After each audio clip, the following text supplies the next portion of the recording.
This episode is proudly sponsored by The Helix, a new innovation district located in New Brunswick, New Jersey, the heart of the Northeast Corridor. The Helix provides a critical ecosystem for innovation by offering a range of physical environments, a vibrant community of leading innovators, and a strategic central location on the Northeast Corridor.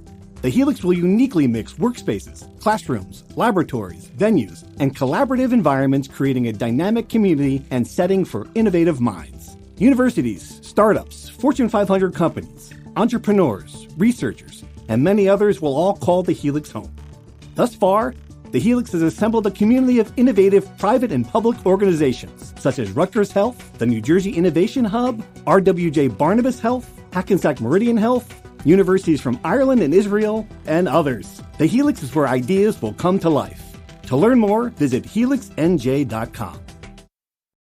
From NJ.com and the Star Ledger, welcome to the Rutgers Rant, your one-stop podcast for the Scarlet Knights, with your hosts Steve Politi and Rutgers insiders Brian Fonseca and Pat Lenny.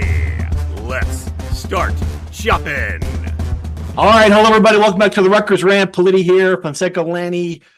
Hey, basketball season. About that, Rutgers lost to Purdue 68-60. Seemed like they gave the Boilermakers, number 2 in the country, their best punch, and that was it. You know, that's just not good enough to beat a team of that level. We'll talk about that. We're going to talk some wrestling. Speaking of teams that can't beat a team of a higher level, talk a little recruiting, talk a lot of stuff. Isaiah Pacheco, we got a lot of good stuff here. But let's start with Jersey Mike's Arena. Brian, is that just the sense? This is the team. This is the basketball team. We should stop expecting it to be more than it is. It's a lower half to lower third Big Ten team. Played its pretty good game against Purdue, but that's just not good enough. Yeah, and look, I think there are some things to take away positively. I think it's very clear that whatever Steve Pikiell does against Purdue always seems to work, right? Like they've won 5 of their last 8, but they had won 5 of their last 7 before yesterday. They gave them fits, caused a lot of turnovers. Just something about what Steve Pikiell does with Matt Painter's teams that keeps them in the game, right? The fact Rutgers had it within one possession multiple times in the second half is encouraging. They had a great second half. The issue that's been plaguing them all season is that they missed 14 of their first 17 shots. They shot 9 of 34 in the first half. They fell into an early double-digit deficit, and they could not dig out of it. They came close in the second half. They could not get over the hill. Much of that is because Zach Edey is the best player in the country. And I was going to say this later in the pod, but I just want to get it out of the way. He is a very difficult guy to officiate. He does not walk on every play. He does not commit 3-second violations. If anything, he is fouled every single time he touches the ball. People commit borderline assault on him every time he touches the ball because that's the only way you could stop him from scoring. So I am sick of the referee complaining about Zach Edey. He's just good, and for some reason, people can't accept that, and they have to think that the Big Ten referees are, doing something for the league to save him, and that's why he can't score in March. Okay, let's not. Anyway. Are you buying this, Pat? Before you move on, this is a good topic because people were very angry about this. And I don't know, there were a few moments where I'm like, "Ooh, okay." Seems like he's put his elbow directly in Cliff's Adam's apple at one point. He didn't get called for it. I don't know. What do you think? It's like does Tom Brady and Patrick Mahomes, do they get all the good calls in the NFL? I think it's kind of the same thing where like you come up with this conspiracy theory and then you make it work based off of what you're seeing. So like one example becomes blown up so exponentially more than it is. I don't really buy it. The guy was just a better player and dominant yesterday. And maybe instead of complaining about the other things, you can just appreciate the fact that he was just a great player yesterday. So no, I'm not buying it. I agree too. Okay. Go on, Brian. Yeah, look, again, you could point to maybe he chicken winged a couple times. Maybe he took an extra step once in a while. But literally every time he caught the ball, he had 3 guys smacking him in the arm and almost throwing him onto the ground, right? Like that was the entire FDU's entire game plan in the first round of the NCAA tournament last year. It was it. It's the only way to defend him. Yeah. Yes, and I take exception to people thinking he like shrinks in March. His team shot like 20% on threes. That's why they lost to FDU. It's not because Zach Edey wasn't dominant. It's because they literally did not let him do anything, and his teammates could not take advantage. Anyway, we're going way off the rails here. Look, Rutgers just doesn't have the horses. The previous Rutgers teams were not as talented as Purdue, but they had enough horses and they rode the rack magic to a victory, which it was there yesterday. You had the Knights of Honor inductions at halftime, which was a really cool ceremony. Very well-deserved reception from Eddie Jordan, for Hollis Copeland and Mike Dabney. You had Ron Harper Jr. in the building. You had a juiced-out crowd, despite the fact that a third of the student section was taken up by football recruits, which we'll get to later. All the elements were there. Rutgers just could not score enough in the first half. They could not defend well enough. But I guess to pass to you guys, I think one major positive, Gavin Griffiths had maybe his best game in the Big Ten, and JaMychal Davis, sneaky good game on both ends of the floor. Yeah, I agree with both those points. I guess while watching this game, you're just every time Rutgers took the ball down the court in that scenario where you're right, they're within a shot, There's just no one you trust to take that shot. That's just like there's no.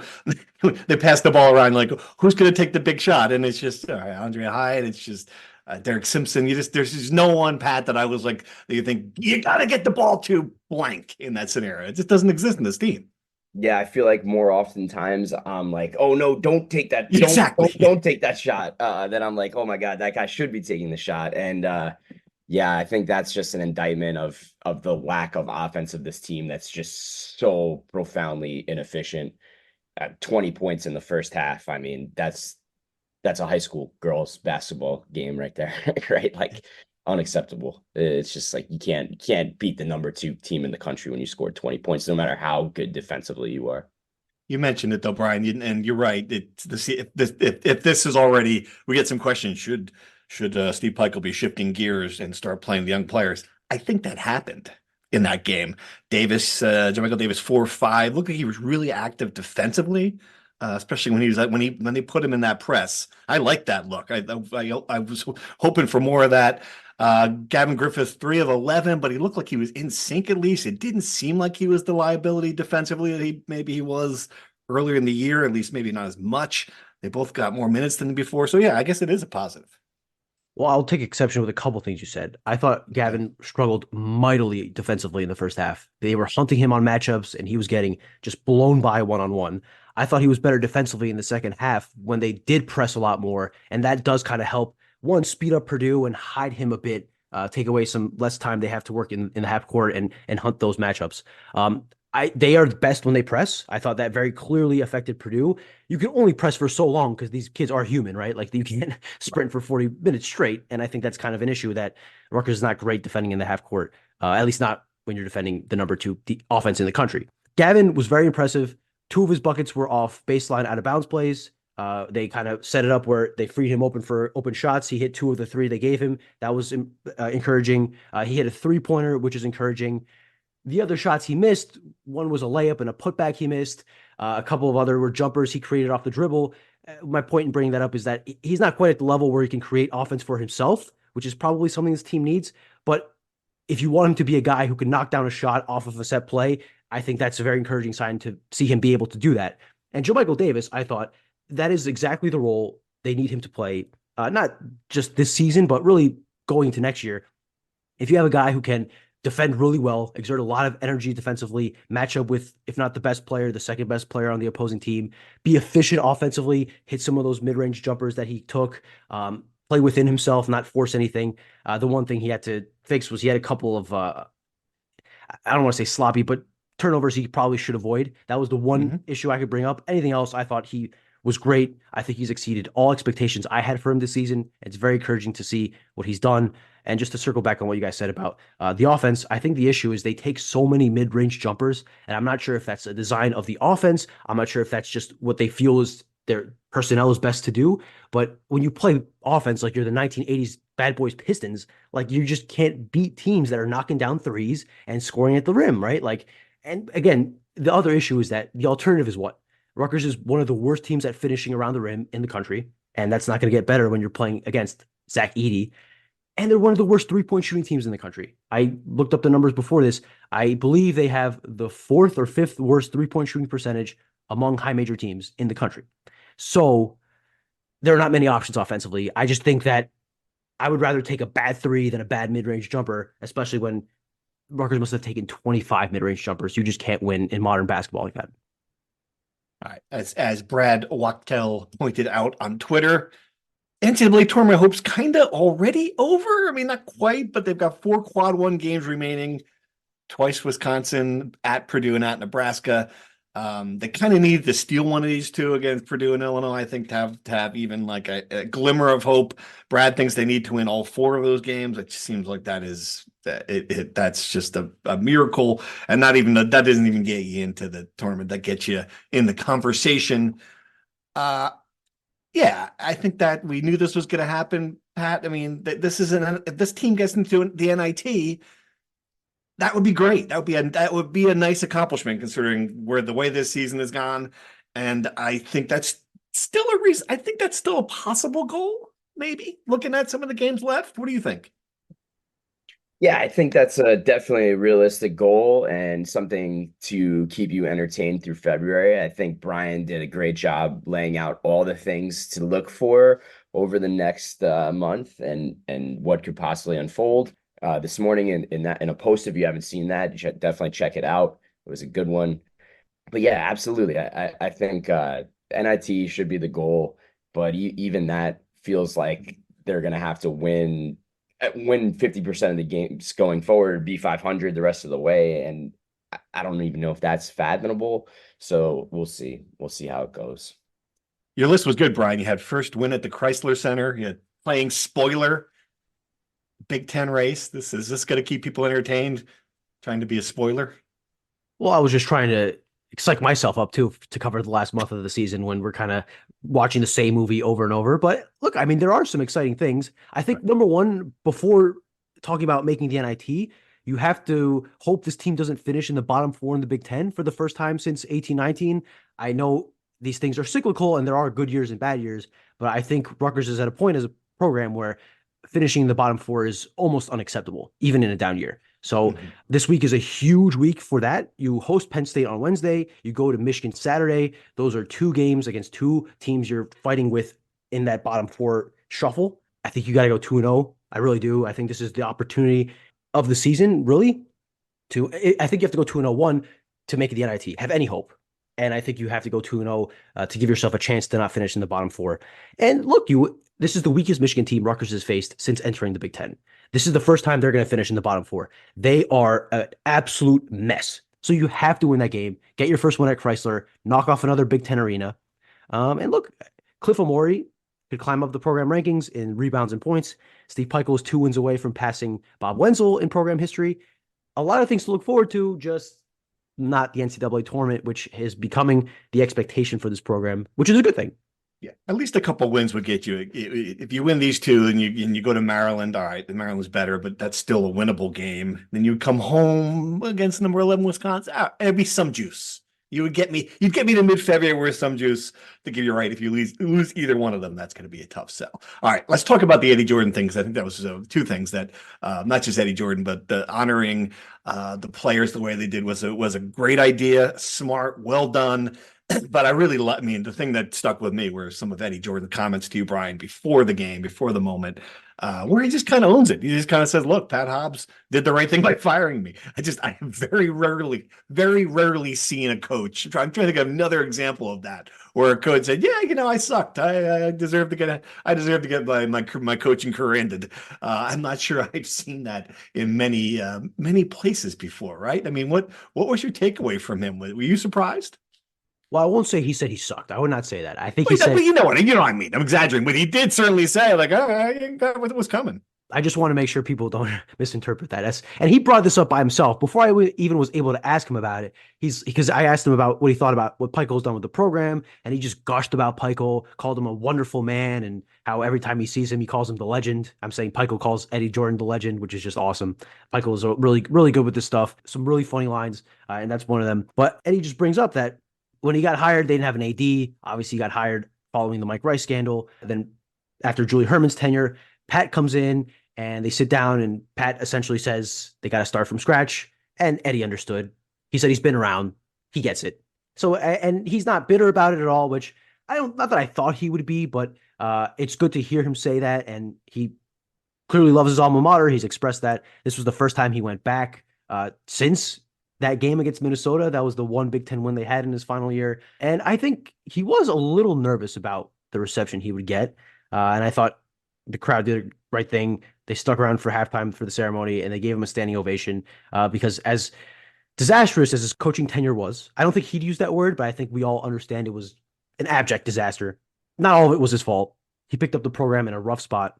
And what he did as a player far exceeds whatever depths it reached as a program when he was a coach. And I think a lot of what helps is the fact that Steve Pikiell rebuilt the program back to where it is, healed some of those wounds.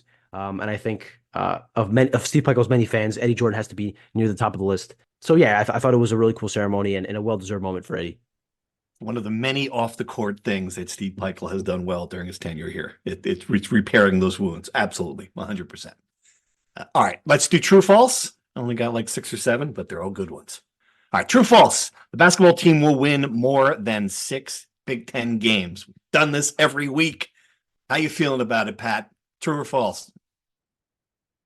I think I'm going to go false. I think they'll be under 6 or less. Okay. Kind of turned the corner on this one in my view, right? Like it's almost becoming unwatchable. Brian, 6. More than 6. True or false? More than 6 would mean 7. They'd have to win 7 of their last 12. Correct. That's the math there. Yes. Okay, I will say true only because they've played the hardest schedule in the Big Ten so far, per Bart Torvik, and the remaining slate is the 9th hardest schedule in the Big Ten. So things lighten up significantly. They do play, again, Penn State. They play Michigan twice. They play Minnesota. There are wins to be had, and I think part of the reason Rutgers has struggled so much is because the schedule has been hard. I'm not saying they're not a good team. Let's make that clear, but I think they have a chance to steal some wins, especially at home. And I think Steve Pikiell is a coach that's going to coach this team through the finish line, no matter the other circumstances. So because of those reasons, I'll say a very optimistic, I will admit, true. Yeah, I'm going true too. I'm with you. I think I like what I saw against Purdue. I think they showed some signs of life that they're going to get a couple here to make this a little easier next week. All right, true or false? Isaiah Pacheco can be the greatest Rutgers NFL player ever. Pat, going back to the Super Bowl, pop in the Super Bowl. Is he going to be the best? Is he going to be remembered as the best Rutgers NFL player? It's an amazing jump in 1 year. Last year I did the all Rutgers Super Bowl team by position. Yeah. And it was a great argument whether you put Ray Rice or Isaiah Pacheco, like before last year's Super Bowl, whether it's Ray Rice or Pacheco for the running back spot. And now it's like, oh man, that's a really good argument to have. I don't think can he be? Anything's possible with this guy, so maybe. But I think there are some really incredible Rutgers NFL legends. Yeah, he's got to go 10-year. Deron Cherry's probably number 1 on the list right now, or Devin McCourty, those two guys. I think. What do you think, Brian? You going to go true or false in this? I was going to ask who you thought number 1 was, so that's helpful. I think if he makes the Super Bowl every year of his career, like he's on pace to do right now, he'll be the undisputed GOAT. I think it certainly helps that he's playing with the modern day version of the New England Patriots, and Patrick Mahomes might be the greatest quarterback of all time when things are said and done. I think he has a chance. I'll say false, but I certainly think all the conditions are there for him to have a chance. And I will say this. He is the only Rutgers player that I know in program history to receive multiple shout outs from Taylor Swift. So if that is if that's not a feather in his cap, I don't know what is. It better. Let me tell you. Isaiah better have a Taylor Swift story for me in Vegas, because I'm out of ways to write about him. Let's just be completely honest. Like, you root for the Chiefs. They're a great story. Yeah, but we've written the stories.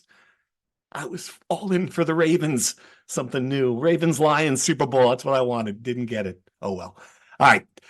True or false? It is unfair for the football team to take up half the rack. I typed it. It's not half the rack. Take up a full third of the student section for recruits and players. It is unfair. Pat, is it unfair? True or false? It is 100% fair as the flag bearer of the university for the football team to take up a third of the student section. We can't spend 50% of the year complaining about football and then get to this little section of the basketball season and complain about this It, Oh, we I can no, and we have. I hate this, man. Like We can and we they will. deserve whatever they want. Brian, you agree? At least 80 of those were current players who, last I checked, are students at the university, and they are sitting in the student section. It's a great point. Oh, I know. I mean, I should have been a lawyer in another life. But I will say a third of the student section is a bit much. I understand the two sides of the coin here are it's good for them to do it against number 2 Purdue because that's the biggest home game of the year and a great atmosphere to sell to recruits. It sucks for students who trudge their way to watch Stonehill and Merrimack and the Sisters of the Poor, and now Purdue's in town, and you're waiting 2 hours before the game for a ticket, and oh, sorry, can't because Kyle Monungai and his teammates are in the stands going to present the trophy and then leave 8 minutes into the game. So it's a tough spot. I understand both sides. Is there a solution? I've been thinking about this the last 12 hours. I don't know if there's a solution. Like, what are you going to build a recruiting pavilion inside of the rack? Are you going to like put an underground thing under the court so they could watch while staring up? Like, what do you do to fix this? Why did they all leave? That's the weird part, right? I was told they wanted to get back home to watch Isaiah Pacheco play in the AFC Championship game. But that game started at 3, I guess. All right. I am just the messenger here. Okay. All right. Fair enough. That's a reason. I get it. Yeah. It didn't Rutgers move the student section back a few years ago, right, to make more room behind the basket? The student section has been there as long as I've been there, so I don't remember know that. Yeah. Yeah. I thought it was a little bit closer, but anyway, I was gonna say maybe move the student section up and add another 7 rows in the front, but maybe I'm confusing something else. Yeah. Well, I would say that what they do is just take up those 7 rows and the rows behind them, right? Like the thought is maybe they move the student section to the baseline, the sideline, the 100 levels, like a lot of Big Ten teams do. That's a whole other can of worms because the people that have sat there for 50 years won't be very happy. And I'm not sure if that solves because those people would just move to where the student section is now, and then their seats will be compromised by the football team. I just think it's a conundrum that is going to be unbelievably fascinating to see what happens next year when that place is sold out to the rafters. Like what those arguments are going to create legendary message board threads. It's going to take up 2/3 of they're going to be higher demand to have the entire student section. I'm kidding. The men's basketball team should retaliate by owning the entire student section at SHI Stadium. Just invite every basketball recruit in New Jersey, in the tri-state area, and their parents and their AAU coaches, and just fill the entire student section and then leave in the second quarter. Now that would be funny. All right. I think I will say this. The one last thought. There is synergy between these two programs for the first time in a long time.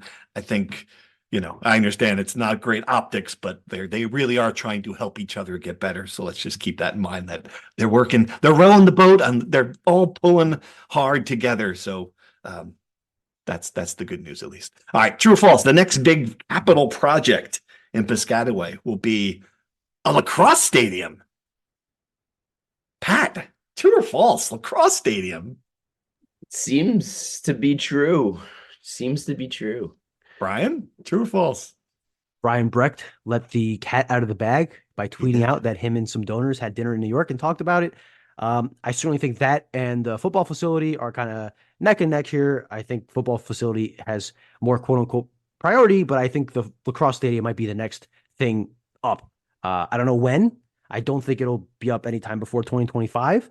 I think it'll be phased, right? I think they'll set the turf and then eventually they'll add the stands, have a 5K seat stadium. But yes, that is in the works. And Brian Brecht, the head coach of the lacrosse team, put it out publicly on Friday. Yeah, I think there's momentum for it. I'm going true as well. That's going to be the next thing. All right, and finally, true or false? The wrestling team will win a big meet before the end of the season. I was going to make it before I drop dead, but I decided to go with before the end of the season because I'm feeling healthy today. So, what do you think, Pat? Are they going to win a big meet before, Not this season. Climate, No, before climate change ends the world? They have 2 ranked matches left, one against number 6 Ohio State on Sunday, and then coming up against number 1 Penn State, which will obviously not be a win. So they're going to be a big underdog in both of those, and it's very unlikely. So I'm going to say no. What is the, I mean, honestly, and I don't want to be an ass, but it seems like well, I'll just be an ass. I mean, they never win these things. I mean, what is the takeaway? What is the feeling? This was the best opportunity for Rutgers. Rutgers hasn't beaten a top 10 team in the last 5 seasons, which is really kind of hard to believe when you think about what this program's accomplished and the level that it's been at. And this team this year was constructed to be a top 10 team. It on paper was probably one of its best ever, maybe its best ever lineups, if not arguably, you can make an argument one way or the other, whatever. It just seemed like they had the perfect opportunity against Michigan. Michigan comes out, doesn't have 2 of its best guys, can't get it done at Michigan. Fine. You still got another opportunity against number 9 Minnesota on Sunday. Minnesota doesn't bring its best guy. Things are lining up perfectly. And then Rutgers in every close match just found a way to lose. And it was just one of those gut-wrenching losses where you're just like, it's a real head scratcher. And you say, if you can't do it this time, like, when is it going to happen? I asked Goodell if this is the same old story, and he kind of barked at that and barked back at the narrative that they can't win the big one. Narrative. Yeah, right. Like, he was like, the narrative in this one should be that it was a really close match and the effort was there. Just Minnesota wanted it more. And it's just, it's really tough because it's like, you want this team to be able to compete against the best. They're clearly above whatever the median is in the conference. They're above that. They just can't get to that next tier. And it's just really been a tough climb to get this one significant win. I wonder if eventually people are going to stop showing up. Yeah. The attendance numbers are down this year. Yeah. And it makes you wonder, like, maybe people are getting frustrated. I don't have a good answer for why the numbers are down, but you'd expect about 5,000 people at a big, top 10 match like Sunday, and there were 3,500. Wow. So yeah, there's been a little bit of a drop off. I would well, what was it? Wasn't it Saturday? It was Saturday, right? Saturday. So Saturday, there's no football, there's no college football, there's no NFL football. It's 1 p.m., so it's good time. Like, yeah, it was perfect. It was a perfect, everything lined up. Sam Brown's dad sang the national anthem. Everything was perfect for this. It was fantastic. And then just an absolute letdown by the wrestlers. Like, guys that should not have lost got upset. Just Minnesota was way hungrier and just better. And that was just, that's why people are really questioning if Goodell is really the guy, and the fired Goodell people are out in full force right now because they're blaming the coaching for this situation and this loss. So I get it a little bit. Does that seem like a stretch? It does. It does, because when you throw out like the fire this person, it's like, okay, well, what's the next logical step? And where are you going to go to get a better coach than a guy that's built this program from nothing? And I just don't think that there's a better logical person out there that's going to do better than Scott Goodell. I mean, that's, and it's not entirely on him. It's just a string of bad things all stacked together. So I think it's a little over the top, personally. but you can understand like the frustration from longtime fans, where it does seem like the program, like you said, he built it from the ashes, a program that was about to close down. He's built it into a perennial top 25 team on the edge of a top 10. But in a sport like wrestling, it feels like the top teams are like Penn State is galaxies ahead of everyone else, right?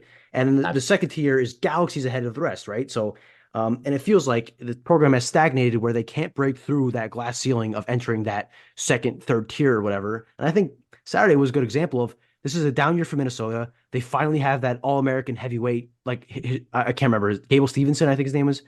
Yes, right? He's gone. He's gone. They're missing the best guy.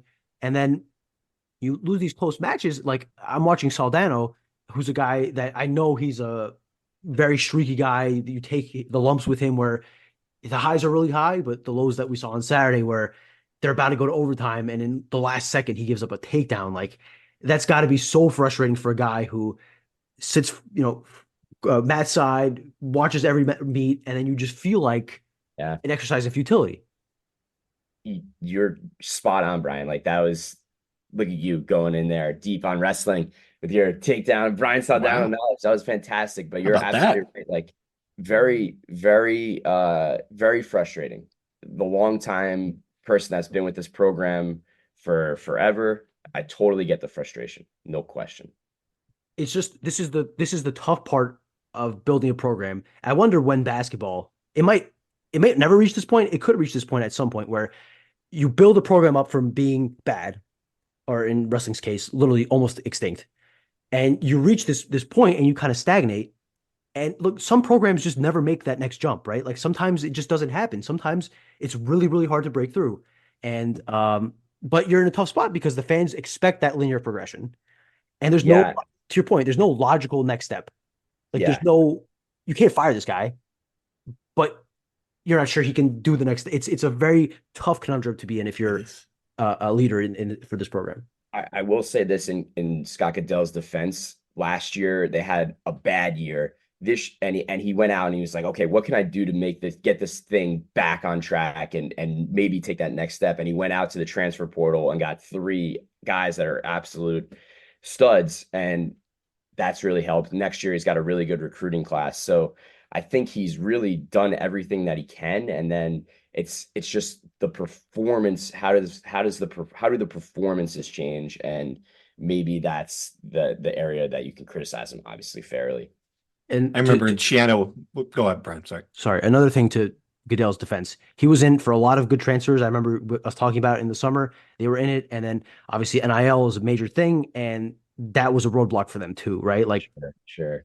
that. Yeah, Shane Griffith was the big name. That would be the huge missing piece. He's at Michigan, obviously. That was the guy we talked about. So, absolutely. But I actually think that Rutgers wrestling does a good job from an NIL perspective, and actually did really, really well in the transfer portal this past year. I remember asking Greg Shandler the first time around, in Greg 1.0, whether it was easier taking the program, which he did, from the absolute bottom to the top 20%, or would it be easier to get it from the top 20% to the top? And he was very clear that it's harder. The harder one is that last step. And yeah, I think that's what you're seeing with wrestling. It just, yeah. But man, that's got to be frustrating if you're a fan of that team. Experience the Heldrich Hotel, a luxury hotel that's perfect for both the business and leisure traveler. Ideally located within minutes of Rutgers University, the Heldrich is convenient to all the action and activities at SHI Stadium, Jersey Mike's Arena, and the Rutgers University campus. The moment you walk through the doors of the Heldrich Hotel and Conference Center, you know you're someplace different. A place with an independent spirit and a boutique vibe. A place where you can immerse yourself in your meeting or event as easily as you can the local culture. Located in the heart of the city, the Heldrich lets you experience all that New Brunswick has to offer. Whether you're coming to New Brunswick for a fun weekend with friends, in town for a Scarlet Knights game, or attending a business meeting, book your accommodations today at theheldrich.com. All right, let's dive into some insider questions. See what we got. We got a lot of weird topics here. How about this one? Ray versus Pop. One game, Ray Rice or Isaiah Pacheco as your running back. Who you got? Wow. There might be some recency bias here, man. I'm taking Ray Rice, and I'm not looking back. He was a beast. People do not ran for 2,000 yards. We're looking at this like we don't recognize just how good he was in college. The numbers, like Kamanungai is going to pass Isaiah Pacheco like sometime in September for 7th all time. He'd have to run for 3,000 yards next year to catch Ray Rice. I mean, the guy was a beast at Rutgers. He was a 4-time All-Pro. Yeah, you're not there yet for me, Pop. I'm going with Ray. You? So Kamanungai had a great year. First guy to break 1,000 yards in a decade. He would have to run twice as many yards to catch up to Ray Rice's best season at Rutgers, like the program record. Ray Rice is undoubtedly the greatest running back in Rutgers history. Isaiah Pacheco does have some defense in that he played for arguably one of the worst stretches in program history, one of the worst teams in college football of the 21st century. But I think even in Ray Rice's professional career, also wasn't he part of the Ravens Super Bowl team, or he helped them reach the Super Bowl? He was. Yep. Right. Like this is a guy that was one of the greatest running backs of the past 2 decades, right? So I think, and Pop benefits, again, as I said, not to take it away from him, he does benefit from playing for the greatest team of the past decade and the greatest quarterback in the current game. So, but he has a chance. I do think he has a chance. Yeah, absolutely. All right. So there you go. We're all taking Ray Rice. All right. Thoughts on the new coaching hires? We haven't talked about that yet. Kent State defensive line coach Colin Farrell, or is it Farrell? Do you know which one? Farrell, I think. Okay. And Julian Campini, murdering two new names for me to murder. Both on the defensive line with Joe Harris-Simiak shifting to the linebackers. Thoughts? I mean, I think the best thought I came out of it was that Marquise Watson's going to be associated with the program, which is important as he recovers from his health issues, which is good news that he'll still be in the building because the players love him. What did you think, guys? I thought pretty good. I was a little suspect when I saw that they weren't going to hire a linebackers coach. Obviously, Harris-Simiak has done a tremendous job and will seemingly do a great job with that as well. But I thought that was a little suspect. But the two defensive line coaches seem to have nice resumes, and it's good overall. Like, I think the continuity is there, and that's what you want to see from a coaching staff perspective. What I'd say is it's clear that they're trying to replace the mold of Marquise Watson in a young, energetic, good recruiters. Colin Farrell had a reputation as a good recruiter at Kent State, found some under the radar gems, which you have to do at a place like that. I think the question of whether they can translate that recruiting to a high major level is totally fair, but I think they've proven themselves at the MAC level. And two, I think people were a little thrown off by the fact they have two defensive line coaches and no linebacker coach. Like Pat said, Rutgers does run a 4-3, a 4-2-5, whatever you want to call it. 4 defensive linemen. I think you have space for 2 guys in that position. Joe Harris-Simiak has proven he's a great coach, a good developer, a good defensive coordinator. The way it was compared to me is similar to how Kirk Ciarrocca is the offensive coordinator and the quarterback's coach. One could argue the linebackers are the quarterback of the defense. I don't think it's peculiar, and Steve, you might know this better than me. People were saying that Greg had 2 defensive line coaches in his first tenure. I don't know if that's true, but that sounds right to me. I don't remember that specifically, but I mean, at this point with the current linebackers, I mean, those guys have been there for like 8 years. I could coach the linebackers. Good grief. They could coach themselves at this point. My God, they're like They're like, yeah. So yeah, I mean, I wasn't surprised by that at all. I think that's something that's typical. And I guess they're just trying to get, like you mentioned, a couple of young guys who can hit the recruiting trail pretty hard too. All right, we got some hoops questions. What's going on with Chol? Why is he the only bench player that sees no time if he was considered the best 3-point shooter on the team in practice?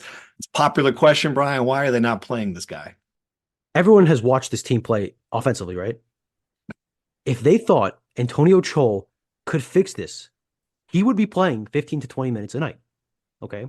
I think the logical answer, which I don't want to say, but you guys are compelling me, he's just not good enough to play. Have you seen him play? I don't have the minutes in front of me. He's played very limited minutes this season. You should look at his minutes to shot ratio. I remember saying this about Andre Hyatt last year. Antonio Chol takes it to a next level. He has never seen a shot he does not like. That man would shoot from North Brunswick if they let him. Well, he only plays 2 minutes. If you can play 2 minutes, you gotta get your shots up, dude. You never know when you get pulled off to the bench, man. Listen, I understand that. He calls his own number. I hear that. I'm just part of the issue with that too is that he takes a lot of shots and doesn't make a lot of them. The practice reports, as a general rule of thumb, and I say this I just try to be realistic here.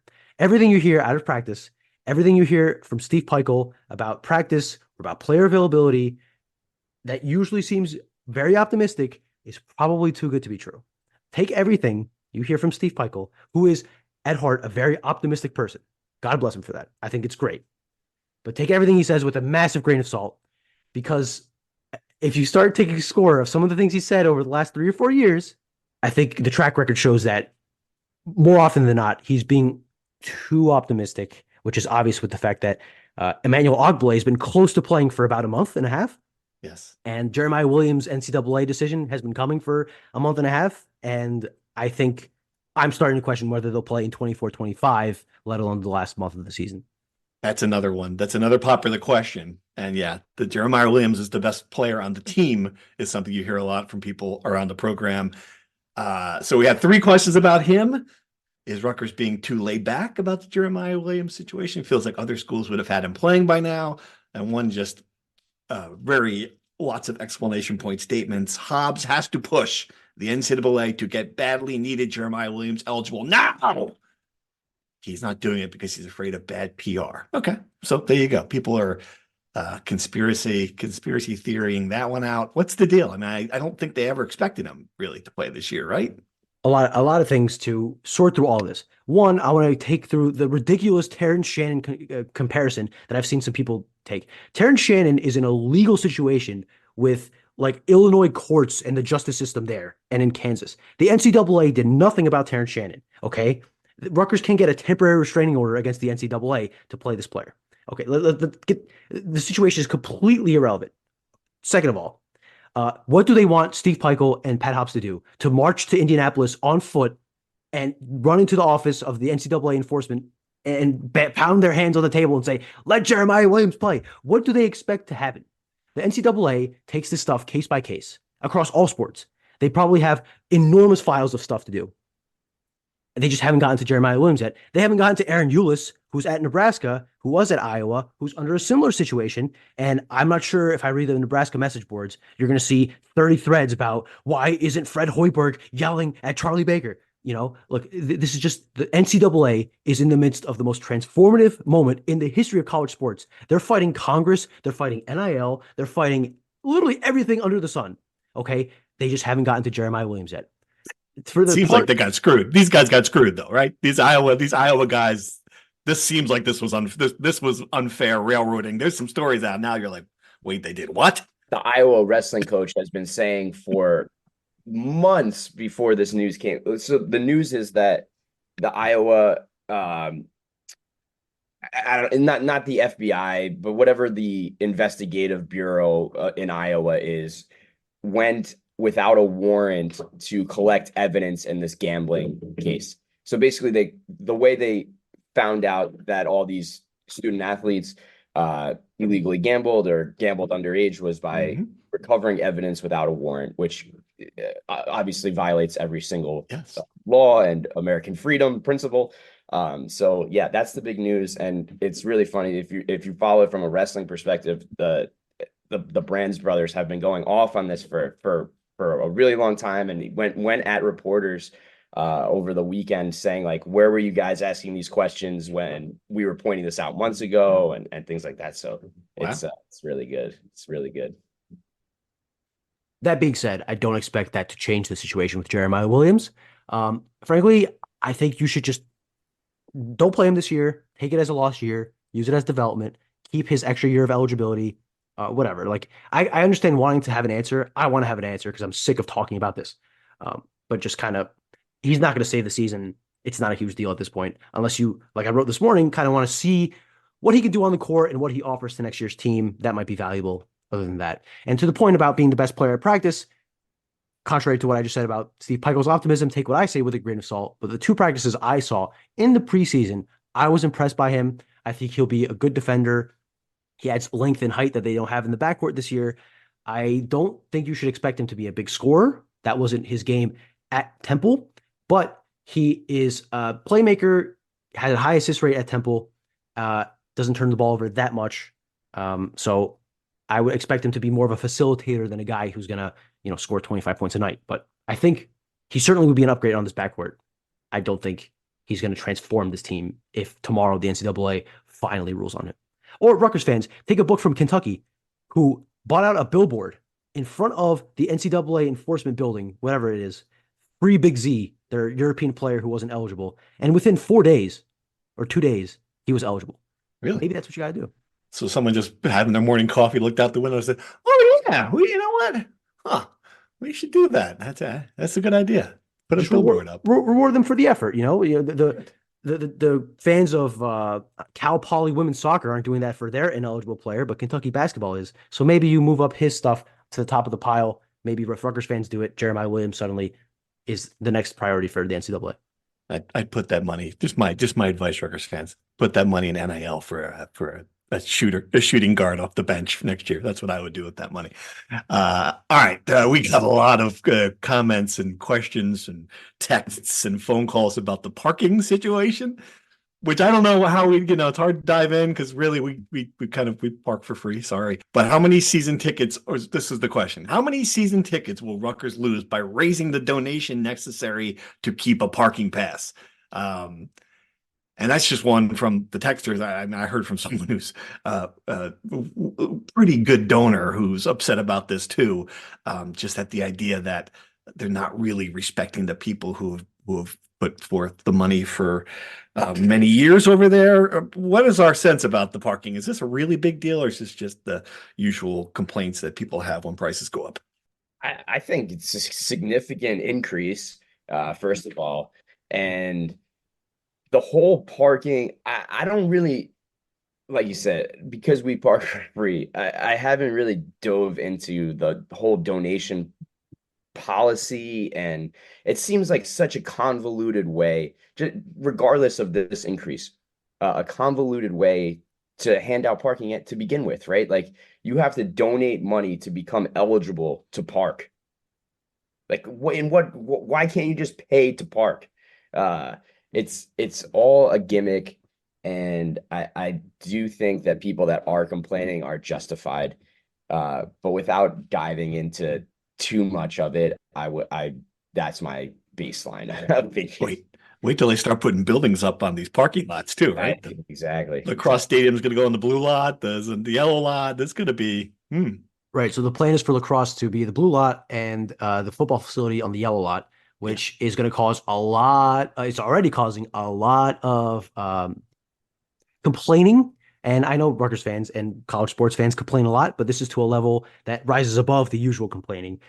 Multiple page-long threads on message boards, some bickering between fans who are saying they've been parking in the blue lot for many years, for decades, and other fans replying, yeah, for many decades, the program has not been good. You got to kind of make some sacrifices if you want to compete with the big boys, right? It's a lot of money to park for a football game, yes. And the increase is there. But I think that's just kind of what you have to do as a big time program, right? Like I think we haven't dove in deep into the numbers. I believe the increase still puts Rutgers in the lower side of the Big Ten as far as donation requirements for upper tier parking. But I understand the frustration totally. I don't know if it'll affect season tickets. People might just start parking further away, or just start Ubering or whatever solution you need. But people are very upset about this, and I haven't checked Facebook. I imagine that cesspool is absolute mess, but the message boards have been alight about it in the last couple of days. All right, here's a good question. And any memorable moments involving Rutgers guys that you've covered at the Super Bowl? And I've got a story. Have I ever told you my Ray Rice locker room story? No, this is great. So the Ravens win the Super Bowl. They beat the 49ers. And in the locker room, I'm in the locker room, and there's Ray Rice. He's wearing a nice freshly minted Super Bowl hat. He's sitting there in front of his bag. He's got a cigar. He couldn't be happy. He's got his t-shirt on. And I'm like, hey, there's the greatest running back in Rutgers history with a Super Bowl hat. He just won a championship. I'm going to take a picture. So I get my cell phone out. This is 2012, right? It's Pat's not remembering this story. So I take a picture of Ray Rice, and he's smiling. It's a great picture. And, so I tweeted it out, and I'm in the locker room. I'm doing reporting. And all of a sudden I start my phone starts blowing up, and I'm like, well, I just don't what's that? So I tried to hit ignore. And then finally, I get a text from Mike Garafolo of the NFL Network, and it just says in all caps, "Oh my God, what did you just do?" And I'm like, oh, so I text back, "What are you talking about?" It's like, look at that photo. And so I go back and just an absolute, the sweat dripping down. Now I look in the photo, and in the back of the photo, there's one of the Ravens offensive linemen. And he is obviously 350, large man, 350 pounds. He is holding what I can only describe as the world's smallest towel. And if the towel had moved in any direction, I would no longer be employed in journalism. But it just happened to be covering the one area of this man's body that and it was how, and it's the only thing you see in the photo. Like, I don't know how I don't know how I didn't see it. It's the only thing you see in this photo is this man in the background. And fortunately was not canceled after that. So that's my memorable Ray Rice Super Bowl story. Yeah, I remember that. Yeah, that's fantastic. Absolutely fantastic. The 2013, right? So yeah, 10 years ago, I don't know, you might Still early enough in the Twitter thing, right? technology wasn't as good on the photo. You can't zoom in. Ooh, yeah. No, I just I've never done that again. Like that's a good lesson to you kids. Watch what you put on social media. Did it go All right. viral? I did not, surprisingly. I mean, there were some, believe me, there were some. Yeah, like I thought the NFL was going to call me. I mean, I was like panicking. I deleted it. It must have been up, but it's still up for like 20 minutes, which is an eternity. Obviously, in the world of social media, I don't think I made Deadspin or anything. It's kind of scary. All right, we got anything else? We talked wrestling already. We talked women's basketball. What else we got? Non-Rutgers related, but I am curious to hear your guys' thoughts on the 2 fourth down calls Dan Campbell made for the Lions. It's all anyone wants to talk about, and I'd just like to talk some football with the fellas. What do you guys think about Dan Campbell making those 2 calls? And more importantly, I think the end of the first half, they're in the red zone, and instead of going for the touchdown, he kicks the field goal just before halftime. I was screaming at the TV. The first one, I was screaming at the TV. I thought he needed to take the field goal for just situational game football stuff, right? You tie, they came down, they kicked the field goal. All right, well, you take the momentum right back, and it's a 17-point lead. Like, that's the one I thought that was just egregious. The second one, less so, because it looked like they had all the momentum. I don't know if tying the game there in the fourth quarter was going to make a difference. I think the 49ers were going to go down and score. But the first one, I thought you had to kick that. Pat, you with me? I'm with you. I thought what you brought up about the first half was really interesting, Brian, because the larger point I was going to make is like, this is who the guy is. And I almost respect him staying true to his identity in the big moment. So I thought at the end of the half, he was absolutely going for it. Fourth and goal at the 2, I think, or fourth and goal at the 4, and then kick the field goal. And at that point, you're like, okay, he understands the scenario. He's playing situational football. He's got a good lead. And then that's why the one that Steve's referencing, you're like, okay, yeah, he didn't play situational football in that situation and came back to bite him. So I half reward him for staying true to who he is, but he contradicted himself, in my opinion, in a few ways. I think he should have went for it before the halftime for the touchdown. I think the reward for that is so much more higher than just taking the safe field goal. I thought he made the right decision on the fourth down. If they convert that fourth down, which they should have, if Reynolds doesn't drop the ball, they're going to win the game, right? I think. But that's it. The players drop balls. That's why you go on 4th and 1 when you can hand to the middle. The 4th and 3 is a different beast, right? Kickers miss field goals. Jake Moody missed a field goal in the first half, right? No one said, hey, why didn't you go for it on 4th down? Your kicker just missed the field goal. I think we can't be results oriented. I think we have to be process oriented. I think the thought process was very sound. And they got a right play. The quarterback made a good throw. The wide receiver just dropped it. But I think you take that play, like not knowing the result of the play, not knowing he'd drop it. I think you take that play 10 times out of 10, assuming he's going to catch that ball 8 times out of 10.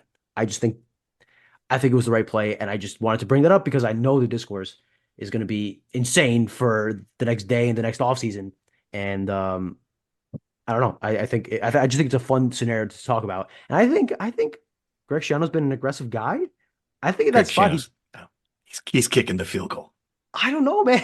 Oh, he's kicking the field goal. Oh, absolutely. I mean, no. The first one in the fourth quarter to go up 17 points, go up 3 scores. That was the third quarter? Third quarter. I'm sorry. The first one, right? Yeah, in the second. Yeah, I think he's kicking the field. He's kicking the field goal. Absolutely. He's going for it, man. I think he's going for it.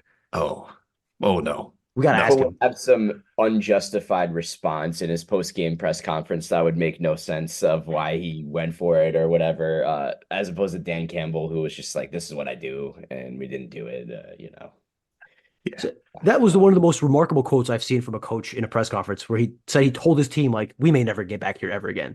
Like, he's not wrong. But one, it's pretty nuts he said that to the team. And 2, it's nuts he admitted that publicly that he said that. Like, you got to respect the guy for being, like you said, Pat, who he is, real as dude in the NFL. Yeah. You got to respect that. Yeah. Yeah, it's a great debate. That's what makes it fun. But man, I don't know. Again, I just come back to that. Go up 3 scores.